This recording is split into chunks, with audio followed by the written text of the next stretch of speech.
नहीं ऐसे हमारी विनती हमने उनके सामने रखी है।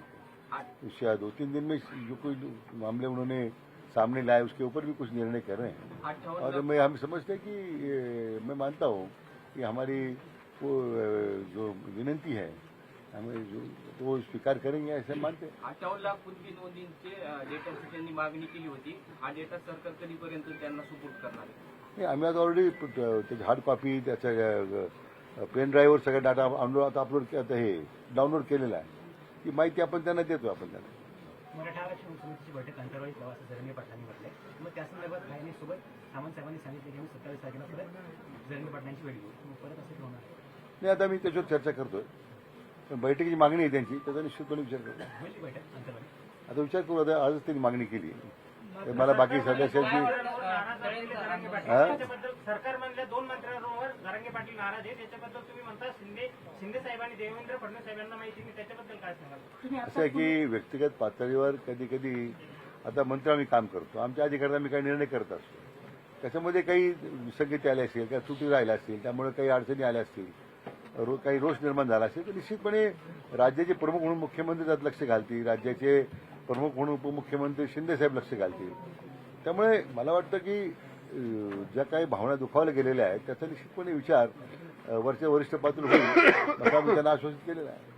मराठवाड्यामध्ये अधिकारी लोक काम करत नाही। मराठवाड्यामध्ये किती नोंदी आतापर्यंत सापडलेल्या आहेत? हैदराबाद गॅझेटनुसार किती प्रमाणपत्र मराठवाड्यामध्ये वितरित झाले? नाही मला वाटतं सगळी माहिती दिलेली आहे आपण त्यांना सगळी। आणखी तुम्हाला पाहिजे मी स्वतंत्र त्या आम्ही प्रेसवर काढून देऊ, पण काम बऱ्यापैकी सुरू आहे साधारण दोन्ही। आणि उलट लिपी वाचण्यामध्ये लोकांच्या अडचणी होत्या, आम्ही कायमस्वरूपी लिपी वाचक नेमलेले आहेत की त्यामुळे शासन स्तरावर महसूल विभागाला कुठे अडचणी येऊ नये। मग मला वाटतं काम सुरू आहे, परंतु त्याला अधिक गती देण्याची आवश्यकता आहे।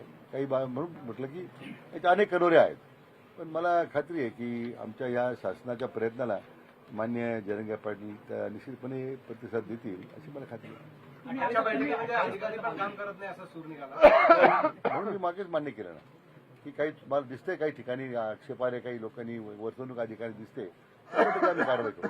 तुम्ही आताच म्हणाला की काही धाडसी शुक्राचार्य कार्य करतायत, ती नेमकी कोण आहे?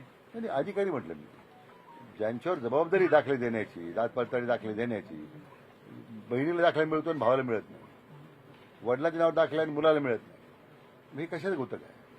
त्यामुळे अशा अधिकारी जाणीवपूर्वक जर शासनाला बदनाम करत असतील तर त्याच्यावर आम्ही कारवाई करणारच ना। नेमकी काय कारवाई करणार? वारंवार नाही असं आहे की एकदा वास्तव समोरल्यानंतर एक तर त्यांना निलंबित करावं लागेल, त्यांच्या सेवा नियमामध्ये त्यांचे जे काही जे नियम आहेत त्याप्रमाणे काही कार्यवाही होईल, पण हे प्रकार गंभीर आहे याची आम्ही निश्चितपणे दखल घेतलेली आहे। आणि मला आपल्या माध्यमातून त्या पुढे आम्ही कोणत्या व्यक्तिगत कोणत्या अधिकाऱ्याच्या विरुद्ध नाही या व्यवस्था जी निर्माण केली शासनानं ते व्यवस्थित राहून काम करायचं असतं। तर माझी आपल्या निमित्तानं सगळ्यांना विनंती आहे, अधिकाऱ्यांना सुद्धा, क्षेत्रीय अधिकाऱ्यांना, आपण आपल्या दिलेल्या दायऱ्यामध्ये राहा, काम करा, नियमानं जे काही दाखले देऊ शकतो ते करा, समाजाची हेळसांड होऊ देऊ नका।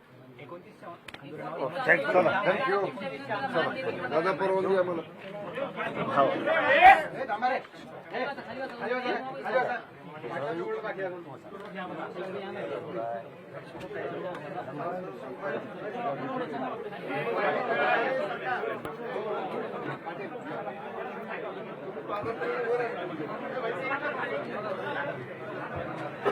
तर विखे पाटलांनी आपण पाहतोय प्रशासकीय अधिकाऱ्यांवर नाराजी व्यक्त केलेली आहे, तसंच आंदोलन मागे घेण्यासाठी जरांगेनं विनंती केल्याचंही समजतंय।